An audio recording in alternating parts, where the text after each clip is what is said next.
بسم اللہ الرحمن الرحیم۔ السلام علیکم ورحمۃ اللہ وبرکاتہ۔ ناظرین، امید ہے آپ لوگ خیریت سے ہوں۔ آج ہم آپ کے ساتھ شیئر کرنے والے ہیں بیوہ عورت اور مسکین کی ضرورت کو پورا کرنے کی کوشش کرنے والا اور اس پر اجر و ثواب۔ بیوہ عورت اور مسکین کی ضرورت کو پورا کرنے کی کوشش کرنے والے انسان کا اجر و ثواب۔ حضور صلی اللہ علیہ وسلم کا ارشاد ہے کہ بے خاوند والی عورت اور مسکین کی ضرورت میں کوشش کرنے والا ایسا ہے جیسا کہ جہاد میں کوشش کرنے والا، اور غالباً یہ بھی فرمایا کہ ایسا ہے جیسے رات بھر نماز پڑھنے والا کہ ذرا بھی سستی نہ کرے، اور دن بھر روزے رکھنے والا کہ ہمیشہ روزہ دار رہے۔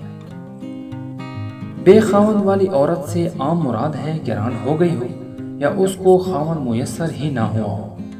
اس حدیث پاک میں ان دونوں کے لیے کوشش کرنے والے کے لیے یہ اجر و ثواب اور فضیلت ہے، خواہ اس کی کوشش سے کوئی ثمرہ پیدا ہوا ہو یا نہ ہوا ہو۔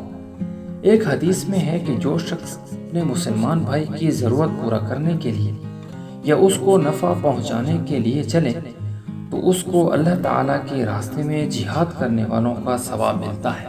ناظرین، اللہ تعالی ہم سب کو غرباء اور مساکین کی ضرورت کو پورا کرنے کی توفیق عطا فرمائے، آمین۔